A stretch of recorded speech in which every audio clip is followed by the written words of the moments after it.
Seja bem-vindo a GO Papers. Aqui a gente te ensina como se manter atualizado em ginecologia e obstetrícia, mesmo que você tenha pouco tempo para estudar. Eu sou o Jader Burtê, sou editor-chefe aqui da GO Papers e hoje eu vim fazer um bate-papo aqui contigo sobre contraindicação aos métodos anticoncepcionais hormonais.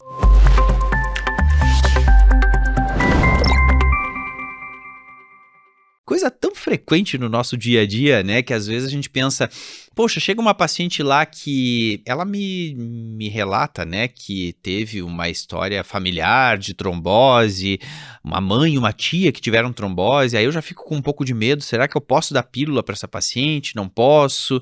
Então vamos falar um pouquinho sobre essas possíveis contraindicações, o que realmente a gente tem, né, de contraindicações formais aos métodos e por quê? Às vezes a gente tem que entender, né, o porquê, porque senão fica aquela coisa assim, mas é só uma contraindicação ao hormônio, tá, mas qual tipo de hormônio? Até pra gente poder conversar com colegas, né, porque às vezes é muito comum, né, consultório privado, por exemplo, um colega liga dizendo assim, o colega vascular, não pode usar nada de hormônio porque essa paciente tem uma trombofilia. Tá, mas nada de hormônio progesterona também, né? Ou às vezes a gente precisa conversar com o neurologista porque a paciente diz que ela tem uma enxaqueca, né? Ela tem uma enxaqueca clássica, né? Que é aquela que tem aura, né? Então, enxaqueca com aura, será que ela pode usar método só de progesterona? Vamos entender um pouquinho, vamos fazer um bate-papo pra gente desenrolar isso. Primeira coisa, olha só. Quais são os métodos anticoncepcionais hormonais que a gente tem disponíveis? Se a gente for pegar todos os métodos hormonais, né, disponíveis atualmente, vocês vão lembrar que todos eles têm progesterona. O componente progestacional, ele está presente em todos os métodos hormonais. Se a gente for pegar assim, ó, pílula, vamos pegar a pílula, né, que é o mais comum de todos, tem progesterona. Mas aquela pílula que é só com desogestrel. Desogestrel é uma progesterona. Mas e o implante? O implante é com etonogestrel. Etonogestrel é uma progesterona. Então, todos os métodos hormonais têm progesterona. Por quê? Porque o componente progestacional é o que funciona no anticoncepcional. O que bloqueia o pico de LH e faz a paciente não ovular é o componente progestacional. Então, tem que ter progesterona, certo? E aí, o que varia é a adição de estrogênio ou não. Todos os métodos têm progesterona. Alguns são combinados com estrogênio e outros são progesterona sozinha, isolada. Quando a gente fala de anticoncepcional combinado oral, a gente está falando de estrogênio mais progesterona. Quando a gente está falando sobre injetável mensal, a gente está falando de estrogênio mais progesterona. Agora, quando a gente fala de injetável trimestral, que é aquele que faz a cada 3 meses, aí a gente está falando de progesterona isolada. O injetável trimestral é a progesterona de depósito, é o acetato de medroxiprogesterona, a dose é 150 mg, né? E ele é aplicado a cada 90 dias, trimestralmente. É só progesterona, esse não tem o estrogênio. Quando a gente fala sobre o implante, que é esse que fica na face interna do braço, a gente está falando só de progesterona, é só etonogestrel, não tem estrogênio. Assim como quando a gente também está falando sobre aquele método, aquela pílula, né, que é uma pílula só de progestogênio. A pílula de desogestrel, por exemplo, né? Então, a pílula de desogestrel, ela é só progesterona, não tem estrogênio associado. Tá, mas o anel vaginal. Bom, o anel vaginal tem estrogênio. O anel vaginal é etinil-estradiol mais etonogestrel. E o adesivo transdérmico também. O adesivo transdérmico, né, que é aquele PET, né, que a paciente cola sobre a pele, esse também é combinado, também tem estrogênio, certo? Então, isso é importante a gente revisar. Anticoncepcional combinado oral, injetável mensal, anel vaginal e adesivo transdérmico são combinados. Esses 4 têm estrogênio mais progesterona. E quais aqueles que têm só progesterona? A pílula de progestogênio isolado, o injetável trimestral e o implante subdérmico. Então, esses 3 são só de progestogênio. Tá, Jader, mas e o sistema intrauterino liberador de levonorgestrel? Na verdade, o sistema intrauterino liberador de levonorgestrel, ele é considerado um método intrauterino, mas como ele tem hormônio, né, ele também poderia entrar como um método hormonal, né? Tem até algumas bibliografias que dizem, não, o sistema intrauterino liberador de levonorgestrel, ele é um método hormonal. Claro, aí vem mais uma questão de classificação, né? Na verdade, a gente classifica ele como um método intrauterino, assim como o DIU de cobre, mas se quiser englobar ele nos hormonais também como um método só com progesterona, também pode ser. Ele é um endoceptivo, na verdade, né? Então, ele pode até ser considerado como um método só de progesterona isolada e aí, por isso, fazer parte dos métodos hormonais. Bom, em quais pacientes que os anticoncepcionais hormonais eles vão ser contraindicados por um possível risco de fenômenos tromboembólicos? A gente tem, né, uma diretriz oficial da Organização Mundial da Saúde que fala sobre os critérios de elegibilidade, né, dos métodos anticoncepcionais. E eles são muito categóricos em afirmar, né, que algumas pacientes elas têm risco que é inaceitável, né, de prescrever métodos com estrogênio, e outras dizem que os riscos superariam os benefícios, né, que seria a categoria 3 da OMS, da Organização Mundial da Saúde. Olha só, bem importante saber isso. Na verdade, o vilão da história no risco de fenômenos tromboembólicos é o componente estrogênico, é o estrogênio. Tá, mas então a progesterona não tem risco de fenômenos tromboembólicos? O risco é praticamente desprezível. Mesmo que seja uma progesterona mais trombogênica, o risco é quase que desprezível quando você compara com o risco do estrogênio. Então, os métodos combinados, que são aqueles que têm o estrogênio, vão ser contraindicados nas seguintes situações. Presta atenção. Se a tua paciente teve uma trombose, digamos que ela teve uma história de uma trombose, ela no passado ali ela te disse, olha, eu tive uma trombose na perna, tive uma trombose no braço, né? Ou ela te diz assim, olha, eu nunca tive nada, mas quando eu engravidei, ali no final da gravidez eu tive uma trombose. Ou no puerpério, né? No puerpério imediato eu tive uma trombose venosa profunda na minha panturrilha, diagnosticada por Doppler, né? De membros inferiores. E realmente tinha ali um trombo, né, na veia sólea, por exemplo. Então, gente, essa paciente que teve trombose nunca mais na vida vai poder usar estrogênio. Nunca mais na vida vai poder usar método combinado. Ela pode usar método só de progestogênio. Ela pode usar um implante, ela pode usar um injetável trimestral e pode usar uma pílula só de progestogênio, assim como pode usar sistema intrauterino liberador de levonorgestrel. E DIU de cobre também, né, obviamente. Essa paciente pode, mas método com estrogênio vai ser formalmente contraindicado para o resto da vida. Mas presta atenção, é história pessoal, não é história familiar.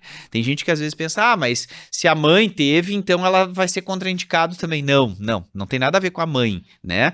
Evento tromboembólico é história pessoal, não é história familiar. Então, mesmo que tenha uma história familiar positiva, o que contraindica é a história pessoal.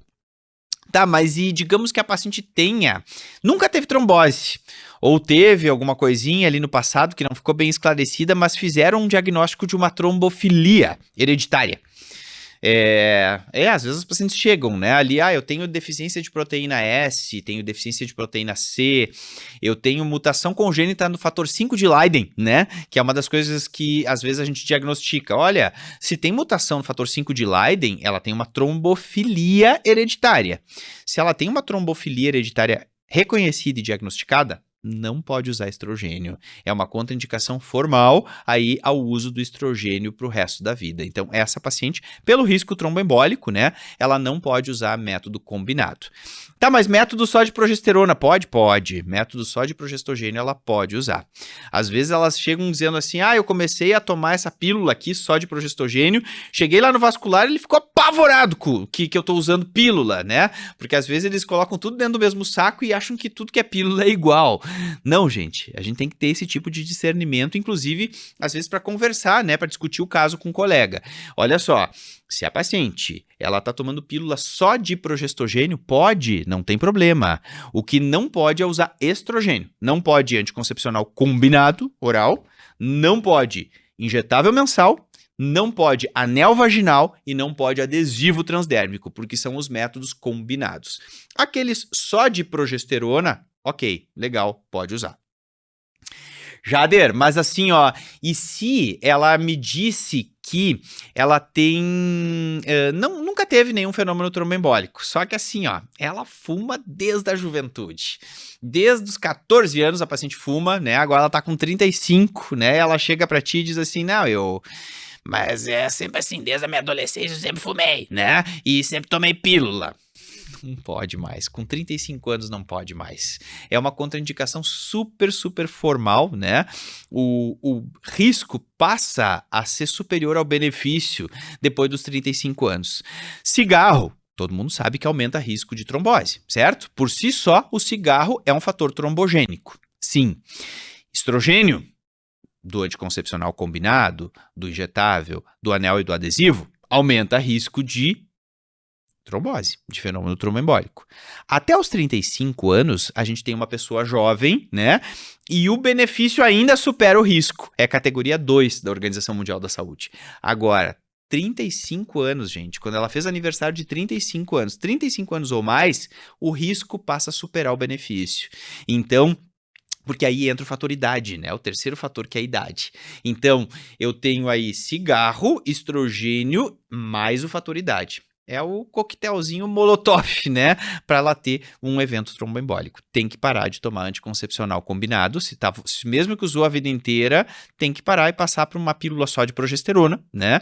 Ou para um injetável trimestral, ou para um implante, ou ainda para os DIUs, né? O sistema intrauterino liberador de levonorgestrel, ou ainda um DIU de cobre. Isso é o que vai ser indicado para a nossa paciente. Certo? Entendido? Então, não esquecer, né, que esses são os fatores de risco tromboembólicos que vão contraindicar aí os métodos. Quais os métodos? Aqueles que são combinados. Os métodos só de progesterona, super tranquilo, ela pode usar. Anticoncepcionais em pacientes com enxaqueca. Isso também é uma dúvida super comum, super frequente no dia a dia, né? Não só para nós médicos, né? Mas para todos os profissionais da saúde que às vezes a gente atende pacientes, né? E a gente fica na dúvida. Pô, a paciente diz que tem dor de cabeça, será que eu posso prescrever uma pílula para ela?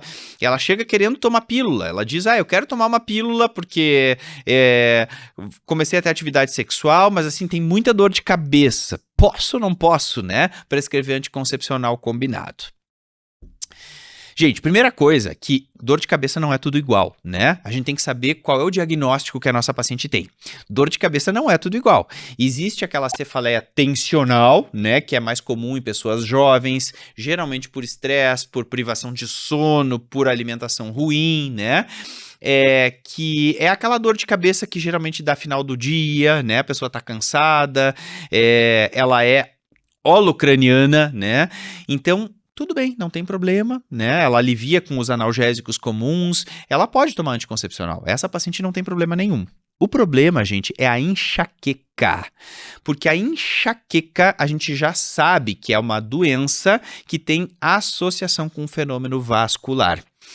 E a enxaqueca com aura, que é aquela enxaqueca que ela dá aquela crise de dor de cabeça unilateral, né? Uma cefaleia unilateral, pulsátil, de caráter pulsátil, que tem fonofotofobia e que antes de dar essa crise de dor, a paciente refere aqueles sintomas neurológicos focais, aqueles sintomas visuais, né? E enxerga aqueles escotomas que ela diz assim, quando começa a me dar esses sintomas visuais, eu já sei que logo vem a dor de cabeça. Isso se chama enxaqueca com aura, a famosa migrânia, né? A migrânia clássica. Essa paciente tem pela própria doença, maior risco de ter um AVC ao longo da vida, um AVC isquêmico ao longo da vida. Então, esta paciente não pode usar métodos combinados. Essa paciente não pode usar anticoncepcional combinado oral, mesmo que seja jovem. Essa paciente não pode usar injetável mensal. Essa paciente não pode usar anel vaginal, nem adesivo transdérmico. Puxa, mas o que sobra, né, para essa paciente? Sobra para essa paciente os métodos de progesterona. Ela pode usar uma pílula de progestogênio isolado. Ela pode usar um implante de etonogestrel. Ela pode usar um injetável trimestral. Esses ela pode usar, certo? Pode usar DIU? Claro. Pode usar sistema intrauterino liberador de levonorgestrel? Claro que pode também, né? Ela pode usar todos esses. A única ressalva é que, às vezes, se ela usar um método só de progesterona, o próprio hormônio progesterona, mesmo que seja um hormônio que não aumente risco, o que ele pode é provocar mais crises. Às vezes, essas pacientes elas costumam ter mais crises de enxaqueca por causa do hormônio, por causa da progesterona. Ih, caramba! Então, o método que desencadeou mais crise, às vezes pode acontecer isso. Então, o que a OMS diz? Você pode iniciar, não tem problema. Mas se a sua paciente começar a ter mais crises depois de ter iniciado o método só de progesterona, aí você suspende. Porque aí o método anticoncepcional é que está gerando mais ocorrência de crises de enxaqueca. A gente não quer que isso aconteça. Então, o ideal, se a gente for pegar assim, o ideal dos mundos, né, para uma paciente que tem enxaqueca com aura, é DIU de cobre, gente. Esse é o melhor método para essa paciente. Se essa paciente tiver uma ressalva, ela não quer usar o DIU de cobre, bom, aí a gente entra com o método só de progesterona. Mas lembrar que o método só de progesterona pode vir a desencadear, né, mais crises de dor de cabeça e a gente no futuro ter que trocar para um DIU de cobre. Então ela tem que estar ciente disso, né, e lembrando sempre para ela que o melhor método realmente é o DIU de cobre. Tá, beleza, entendi. Mas assim, Jader, e se tem aquela enxaqueca que não tem aura? É aquela paciente que tem as crises, né, de enxaqueca, ela diz, olha, só melhora quando eu uso um triptano, por exemplo, né, eu tomo um sumatriptano, mas eu não tenho aqueles pontinhos, né, na visão ali antes de dar a crise. Opa, então ela tem enxaqueca, mas é uma enxaqueca sem aura. Se ela tem enxaqueca sem aura, aí é importante tu saber que o que divide, né, a idade. Então quer dizer que assim, se ela tem menos de 35 anos, o deadline é sempre os 35, né? Se ela tem menos de 35 anos e enxaqueca sem aura, pode usar método combinado. Pode tomar pílula combinada, pode usar injetável mensal, pode usar um anel e um adesivo, sem problema, né? Mas quando ela fechar 35 anos, aí essa paciente entra o fator idade. Então, mesmo que ela tenha uma enxaqueca sem aura, se ela tem 35 anos ou mais, eu vou começar a ter mais risco de AVC, porque entrou o fator idade junto, né? E essa paciente realmente não pode mais usar estrogênio. Então, a partir dos 35, passa a ser contraindicado o estrogênio para essa paciente. Caramba! Então, ela não pode mais por causa da idade. Por causa da idade, a partir dos 35 anos, ela não pode mais usar o estrogênio. Certo? Então, se for enxaqueca sem aura, tem que lembrar que fraciona de acordo com a idade dela. Se ela tiver 35 anos ou mais, não pode usar mais métodos combinados. Menos de 35, essa paciente pode usar métodos com estrogênio sem problemas. Agora, se a enxaqueca for com aura, é sempre contraindicado o estrogênio. Mesmo que ela seja uma menina jovem, menos de 20 anos, né? Que vai ter um AVC, uma pessoa tão jovem assim? Pode ter, gente. Ela tem uma doença que cada vez mais a gente vê que é uma doença vascular, né? Uma doença que ela aumenta o risco dessa pessoa ter um acidente, né, cerebrovascular. Então, eu preciso realmente contraindicar o estrogênio para essa paciente para o resto da vida. Certo? Fechado? Anticoncepcionais em pacientes hipertensas. Isso também, às vezes, gera uma grande dúvida, né, no nosso dia a dia. Ah, mas a paciente, ela fez recentemente um diagnóstico de hipertensão, tá tomando um anticoncepcional, aquela pílula que ela sempre tomou, mas agora ela tá hipertensa. Mas ela já começou ali a tomar o inibidor da ECA, né, e essa paciente tá bem, né, começou a fazer modificação de hábito de vida também, perdeu peso, dieta e tal. Gente, muita atenção nisso aqui. Hipertensão contraindica o uso do estrogênio. Tá, mas e se a hipertensão for controlada, compensada? Contraindica o uso do estrogênio. Sério? Isso mudou, né? Foi uma mudança na diretriz dos critérios de elegibilidade da Organização Mundial da Saúde. A partir, então, de... Na verdade, não, já tem bastante tempo que isso mudou, né? Em 2015 que isso mudou. Então, a OMS diz assim, ó, mesmo que seja uma hipertensão compensada, ela está adequadamente tratada e a doença os níveis pressóricos estão bem normais, não pode usar estrogênio. Então, o estrogênio dos anticoncepcionais, ele vai ser contraindicado, não estamos falando de TH, né, no climatério, estamos falando de anticoncepção, o estrogênio da anticoncepção. O estrogênio da anticoncepção vai ser contraindicado se a paciente for hipertensa, certo? Tá, então quer dizer que assim, hipertensa pode usar método de progestogênio? Pode, método de progestogênio essa paciente pode usar. Agora, métodos com estrogênio passam a ser contraindicados a partir do momento que ela soube ser hipertensa, ok? Isso, gente, tá na diretriz da Organização Mundial da Saúde e uma dica que eu sempre dou também para a prática, tem um aplicativo, né, dos critérios de elegibilidade da Organização Mundial da Saúde que tu pode baixar para ter no teu celular, porque ele é super bacana, assim, ele coloca ali, ali você põe ali, né, os dados da paciente, a idade, se tem hipertensão, né, se não tem, e aí ele vai te dizer quais são as opções que podem e as opções que não podem para essa paciente. E aí você vai ver que realmente o estrogênio, ele não pode se a paciente for hipertensa. E quando a paciente for diabética, o que muda? Tem alguma ressalva, tem alguma restrição, né, para a paciente que é diabética? Na verdade, o diabetes, a gente sabe que se ela fez um diagnóstico recente de diabetes, por exemplo, um diabetes tipo 2, né? Bom, essa paciente que tem uma doença recentemente diagnosticada pode continuar usando a sua pílula se ela estava tomando, né? Digamos que ela usava um método combinado. Ela pode tomar, não tem problema. Quando que o estrogênio passa a ser contraindicado na paciente diabética? Presta atenção.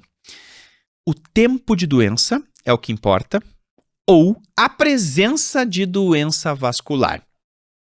Como assim, Jader? Explica, presta atenção. Se eu tenho uma paciente diabética já com mais de 20 anos de doença, eu tenho que tirar o estrogênio. Então, se você tem, por exemplo, ali uma paciente que tem diagnóstico de diabetes, pode ser tipo 1, pode ser tipo 2, né? E essa paciente que tem doença... Faz 10 anos que ela sabe ser diabética, beleza, ela pode continuar.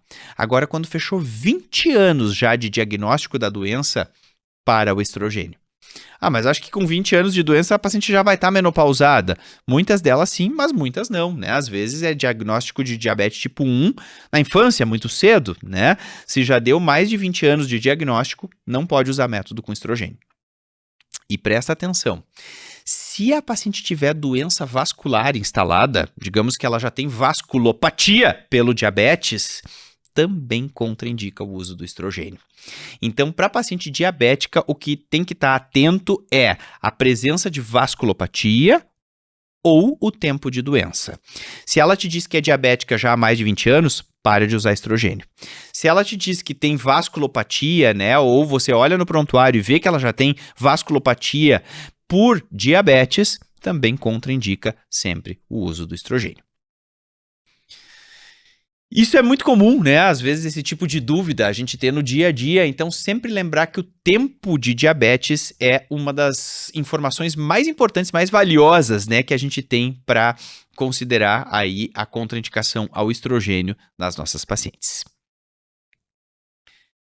Jader, e a pergunta que não quer calar, aquelas que usam Anticonvulsivantes. Aquelas pacientes que chegam dizendo assim, olha, eu tenho epilepsia desde que eu sou criança, eu diagnostiquei que tem epilepsia e eu tomo uma carbamazepina, eu tomo um fenobarbital, né, ou uma lamotrigina, né, a paciente chega e te diz que ela usa alguma droga antiepiléptica, né, se ela toma uma medicação antiepiléptica, ela pergunta, eu posso tomar pílula? Eu quero começar a tomar anticoncepcional, posso? Existe interação medicamentosa entre anticoncepcionais e antiepilépticos? Existe, gente. A resposta é sim, existe. Olha só, presta bem atenção para não perder mais esse tipo de informação. Quando a gente fala sobre as drogas antiepilépticas, né, os fármacos antiepilépticos, a gente tem uma grande classe farmacológica que é dos indutores fortes da CYP3A4. Quem são os indutores fortes da CYP3A4? São a carbamazepina, a oxcarbamazepina, entra aí, né, a fenitoína, o fenobarbital, entra aí o topiramato e entra a primidona. Essas medicações, elas usam a CYP3A4, que é uma enzima que faz parte daquele complexo enzimático citocromo P450, né, que tem no fígado. Essa CYP3A4, ela é usada por esses fármacos para fazer o seu metabolismo. E olha só, o etinilestradiol, que tem nos anticoncepcionais, também usa essa mesma enzima para o seu metabolismo. Então quer dizer que uma compete com a outra. Então, olha só.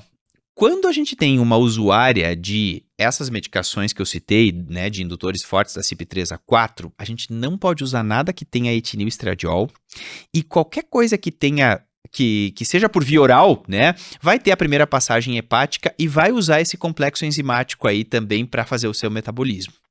Então tem uma regra que é bem fácil de memorizar, que é assim, ó, se for uma usuária de uma medicação, um fármaco, né, da classe dos indutores fortes da CYP3A4, ela não pode usar nada por via oral e nada que contenha etinilestradiol. Ô Jader, mas então assim, não pode pílula combinada? Não pode. Tá, mas e se for uma pílula só de progestogênio, só de progesterona, não tem etinilestradiol, mas é por via oral. Então se é por via oral, não pode. Tá. Então nada por via oral, né, ela pode usar. Nada por via oral. Nada então com etinilestradiol e nada por via oral. Não pode anticoncepcional combinado oral, não pode pílula de progestogênio isolado. Tá. Vamos pensar assim, ó, anel e adesivo. Anel e adesivo tem etinilestradiol. Não pode. Tá. Se for um implante, implante não é por via oral e não tem etinilestradiol, porque é só progesterona, é só o etonogestrel. Pode. Implante pode. E se for injetável trimestral? Pode, porque ele não tem estrogênio, não tem o etinilestradiol, né? E também não é por via oral. Pode.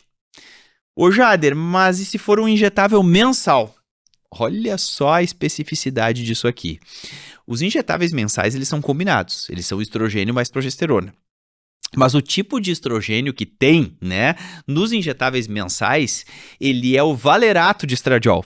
Tem alguns com valerato e tem outros com enantato de estradiol. Não é o etinil. E o vilão da história é o etinil. Então, assim, tu pode prescrever, sem problema nenhum, injetável mensal. Para paciente que usa, então, aí um indutor forte da CYP3A4, ela pode usar combinado desde que seja o injetável mensal, porque o injetável mensal, ele contém, então, um tipo de estrogênio que é valerato, enantato, não é o etinil. O problema que tem a interação farmacológica é com o etinil. Então, essas pacientes podem injetável mensal, essas pacientes podem injetável trimestral e elas podem o implante. Além dos DIUs, né? DIU de cobre e DIU com levonorgestrel. Fechou? Mas tem um tipo de anticonvulsivante que tem sido muito prescrito, né, cada vez mais, que é a lamotrigina. A lamotrigina, na verdade, ela é uma medicação que não faz parte da classe da CYP3A4. A lamotrigina, ela tem um problema, é que ela, na verdade, usa a mesma enzima do estrogênio. Então, ela vai competir com qualquer método que contém estrogênio. Então, a regra da lamotrigina é nada com estrogênio. Qualquer método que seja com estrogênio está contraindicado em quem usa lamotrigina. Simples assim. Tá, então quer dizer que anticoncepcional combinado oral? Não pode. Não pode. Injetável mensal também não pode. Ah, mas não é o etinil. Não, agora não estou falando do etinil, agora estou falando de qualquer estrogênio. Então não pode injetável mensal. Fechou? Tá, mas se for trimestral? Trimestral pode porque não tem estrogênio. Implante? Pode, porque não tem estrogênio. Pílula de progestogênio isolado? Pode, porque não tem estrogênio. Anel e adesivo? Anel e adesivo tem estrogênio. Então, anel vaginal e adesivo transdérmico não pode, porque tem estrogênio. Certo? Então, regra dos indutores fortes da CYP3A4, nada com etinil e estradiol e nada por via oral. Regra da lamotrigina, nada com estrogênio. E tem um outro fármaco que é amplamente usado, né? Que é o ácido valproico. Às vezes a paciente chega lá e diz, não, eu uso, tenho epilepsia e tomo ácido valproico. O ácido valproico é o queridíssimo aí dos ginecologistas, né? Porque o ácido valproico, gente, ele usa outro tipo de rota farmacológica, farmacodinâmica, né, de metabolização, e então ele não tem nada a ver, ele não interage, né, com os esteroides sexuais.